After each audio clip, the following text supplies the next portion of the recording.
एकम दू, दू दूनी चार, दू तिहाई 6, दू चौके 8, दू पचे 10। देखत बाड़ू कैसे खुशी खुशी मटक मटक के स्कूल जाए खातिर तैयार होता। अरे तू ना जानत बाड़ू, एकर मन पढ़ाई में ना नाच गाना में लागल बा। काका सीखब बड़ी रुआब, पढ़ब लिखब बनब नवाब। काका सीखब बड़ी रुआब, पढ़ब लिखब बनब नवाब। देखा ताड़ू के इस सवेरे सवेरे मटक मटक के स्कूल जाए खातिर तैयार होता। अरे तो अच्छी बात बाटे ना, पढ़ाई लिखाई में मन लगे ही के चाहिए। अरे हम सही कहा तानी, देखा ये हाथ से निकल जाए, समझ लू। भगवान जाने ये कुछ बनी या ना बनी, लेकिन नाचा गाने वाली जरूर बनी। काका सीखब बड़ी रुआब, पढ़ब लिखब बनब नवाब। काका सीखब बड़ी रुआब, पढ़ब लिखब बनब नवाब। देखा देखा 1.5 फुटवा के कैसे मटक मटक के स्कूले जाए के तैयार होत बा। का भइल अच्छा न बा, खुशी खुशी स्कूले जाता, पढ़ाई में मन लगता। अरे तू नइखे जानत बाड़ू, ई एकर पढ़ाई में मन नइखे लागत बा, एकर नाच मन लागता। ई का कहत बानी? और ई पढ़े ना ही जाला, मैडम के साथे नाचा जात बा। अरे ड्रेस निकाल, तोरा के वही जाए स्कूल में नहीं खे जाए के। स्कूल के कपड़ा उपड़ा उतार, चल घर में झाड़ू पोछा कर, चल। वो काहे? अरे कहत है कि ना जाए के तो ना जाए के, वही जा के नचनिया गवैया बनबे। ना पापा, हम उहे जाए तो उहे जाए। देखा आज के बाद वो स्कूल जाए तो हर बंद, हम तो हर दूसरे स्कूल में नाम लिखवाई। हम दूसर स्कूल ना जाए, ना किसी दूसरा से पढ़ब, हम खाली दीदी से पढ़ब। देखा तारू एकर बदतमीजी। अरे वो तहर मैडम जी अच्छा से ना पढ़ावेली, उनकरा अच्छा से पढ़ावे ना आवेला, वो तो खाली नाचे गाए आवेली। मम्मी अभी तू ना जानतू, उस साइकिल वाली दीदी इतना अच्छा पढ़ावेली, हम कितना समझ में आवेला। हम वो स्कूल जाए, उस स्कूल से कहीं ना जाए बस। साइकिल वाली दीदी? न टीचर न मैडम, इस साइकिल वाली दीदी। हाँ, वो साइकिल से आवेली, पढ़ावेली, हमने के अपन परिवार समझेली, यही से हम उनकरा के साइकिल वाली दीदी कहेली। उनकरा पढ़ावे के तरीका से हमने के खूब समझ आवेला। रहे दाहुआ ना पढ़े के बा। हम पढ़ब तो ओइजे पढ़ब, ना तो ना पढ़ब। हम जाता नहीं, हम पढ़ब तो ओइजे पढ़ब, ना तो कहीं ना पढ़ब। अरे बेटा हुआ ना पढ़े के बा। देखा देखा देखा एकर, देखा एकर। अरे बात तो बंधवा के अरे जाओ। सुन तो।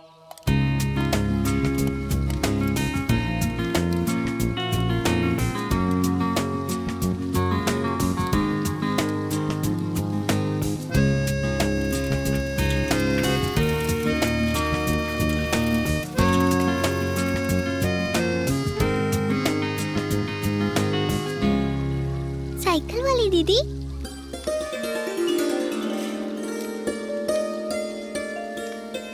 दीदी चला, गृह विज्ञान के परीक्षा बा, चली आपो चली।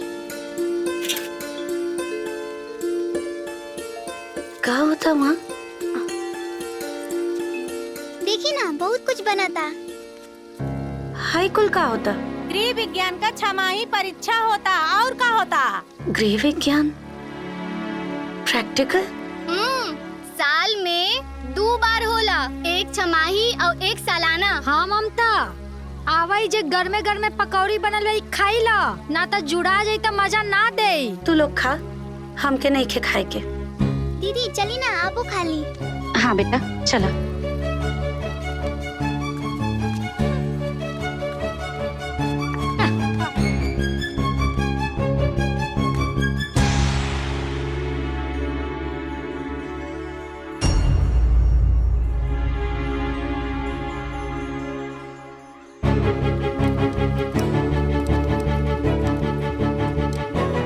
क्लास के सब लड़का लोग कहाँ बा? ऊ लोग कृषि विज्ञान की प्रैक्टिकल खातिर बड़का गुरुजी के खेत पे गई बाड़े। ना मेहनत से बच्चन के लाइन पर लिए नहीं हम, बाकी लोग के बिगाड़े से फुर्सते नहीं खे। उनकर खेत कहाँ बा पता बा तू लोग के? हाँ हमनी के जाने हाँ, जा। छोड़ा ही कुल, हमके लेके चला था। ठीक बा।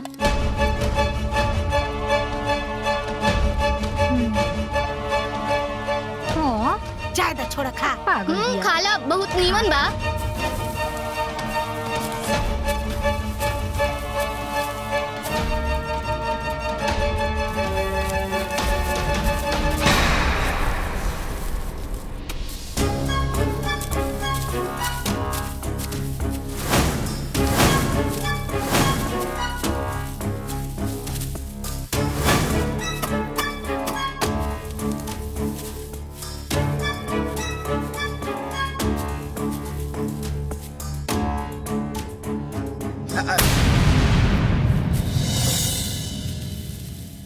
ई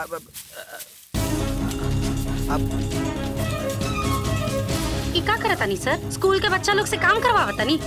हाँ, इनके माई बाप इनके स्कूल भेजेले पढ़े खातिर कि खेत में काम करे खातिर? हमके बहुत ज्ञान मत दा, बुझलू?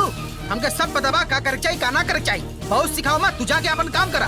अरे सर, अगर आपके पता हो खतना तो आपके ये भी पता रहित कि नाबालिग बच्चन से काम करवावल गैर कानूनी है और अपराध भी है, और ऐसा अपराध खातिर ना लोग के जेल भी हो जाला। जेल समझ में आई? हे बच्चा लोग, चला चला तू लोग पढ़े खातिर। अरे ऐसे कहा जी है कुल केकर बात बनी है हमार की तोहार बोला। अच्छा बच्चा लोग, चला साइकिल वाली दीदी के साथ पढ़े क्या ना?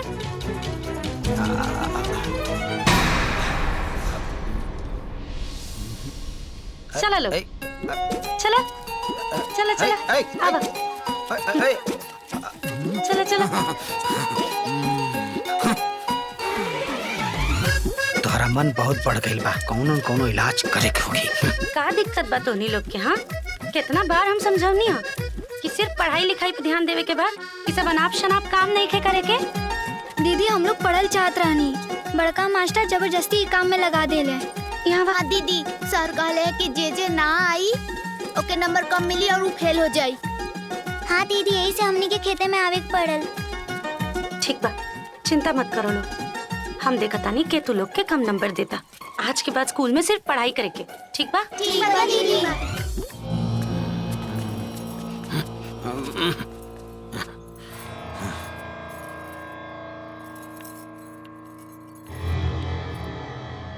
इनके खातिर कुछ सोचे के पड़ी। इनका मन बहुत बढ़ गई बा। हमनी के त लगे पचरे तक ना बैठे देले। 100 बेर बोला, एक बार जवाब देले। ऐसे जैसे ये प्रिंसिपल है, प्रिंसिपल बाड़ी त नाक पर माछी ना बैठ पावे। सर, इनका कौनो बहाने से हटा दी ना यहाँ से। ठीक बा? इनके खातिर कुछ न कुछ तो करे के पड़ी, बस वजह मिल जाए।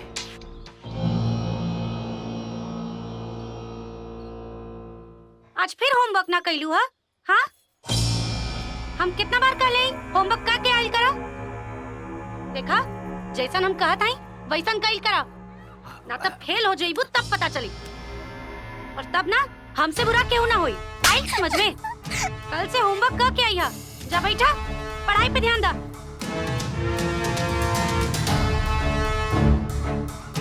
वो दिन खेत में आके हमार बेइज्जती कैले, अभी वीडियो वायरल करके हम एक और बेइज्जती करब।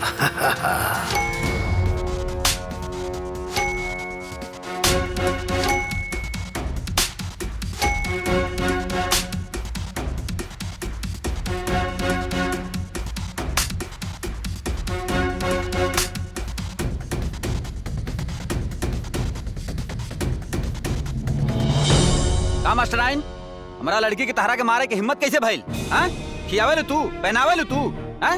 अपना लड़की के पाल पोस के बड़ा करता नहीं काहे खातिर? तहरा के मारे बदे? अरे भाई साहब, जब सोना तपेला तबे नु चमकेला।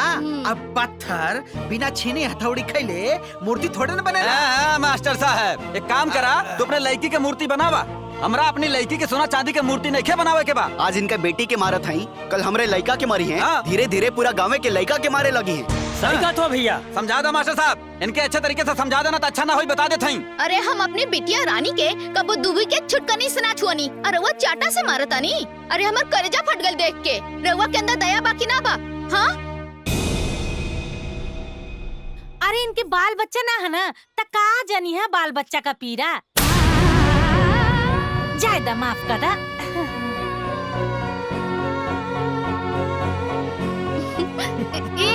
सुना लोगन, वो कैसे होखी है बच्चा गच्चा?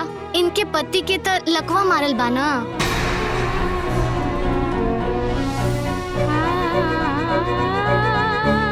पापा, हमार गलती रहे, हम हमारा होमवर्क पूरा करके ना आयल रहनी, यही से दीदी हमके मार देली।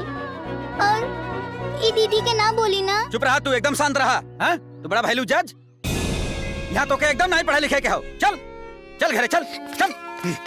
अरे सुनी तो,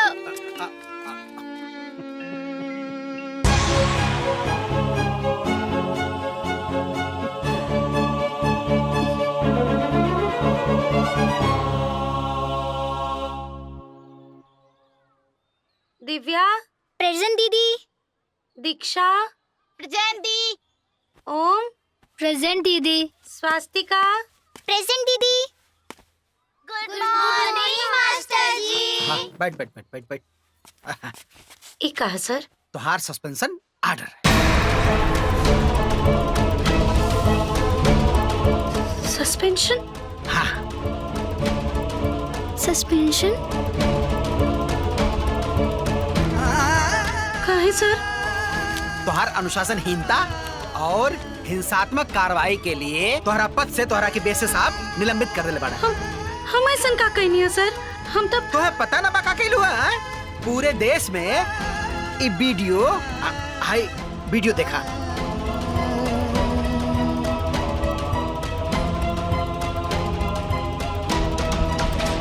अब ऐसन बा कि आपन बोरिया बिस्तर बांध हो और यहाँ से जा जा जा, जा, जा, जा।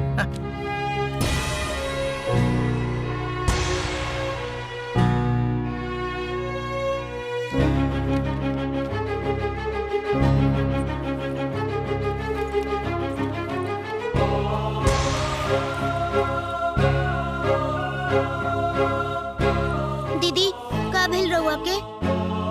साइकिल वाली दीदी बताई ना का भइल? रउआ रोवत काहे बानी और कहाँ जात बानी? कहाँ जात बानी दीदी? रउआ रोवत काहे बानी?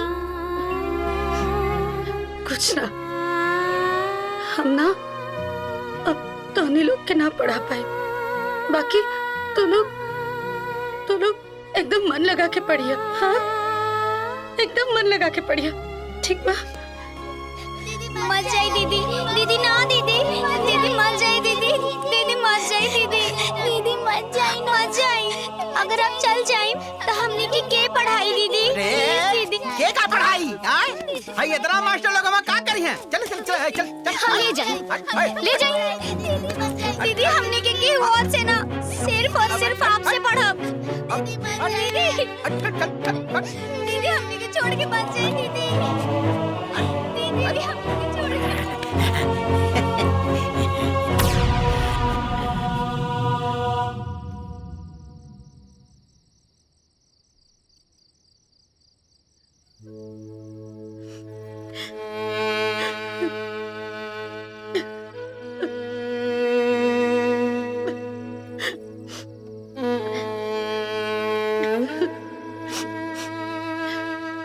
हम बहुत कोशिश करनी जी,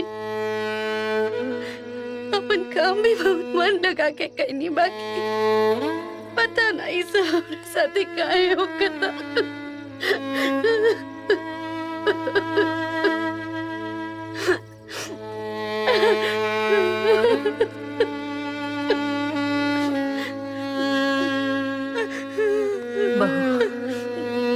जो होके के रहे उदा हो गई, अब रोवे से का हुई? जितना किस्मत में लिखल बा उतना ठोकर तो खाए के पड़ी ना। चिंता मत कर, बस तू संभाला अपने आप के। अम्मा जी, अपना आप के तम संभाल ले, बाकी घर कैसे संभली? इनकर दवाई के खर्चा, घर के कुल खर्च, सब कुछ तो हमार तनख्वाह से ही होत रहे। कैसे करब सब कुछ हम? बेटी चुप हो जा, ऊपर वाले पर भरोसा रखा, कोनो न कोनो रास्ता तो निकलबे करी, धीरज रखा। तोरा के देखे तो हम भी जियत बानी। तू ही हार मान जाइबू तब हमरा के कोनो घाट पे लेके जाइब।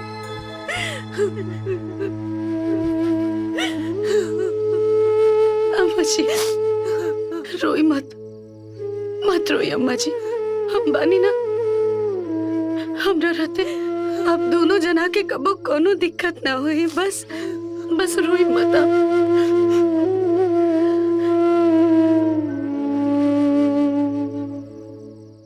बहुत उड़त रहली हा, अब इनका समझ में आइल कि कौना धान के होरहा होखेला।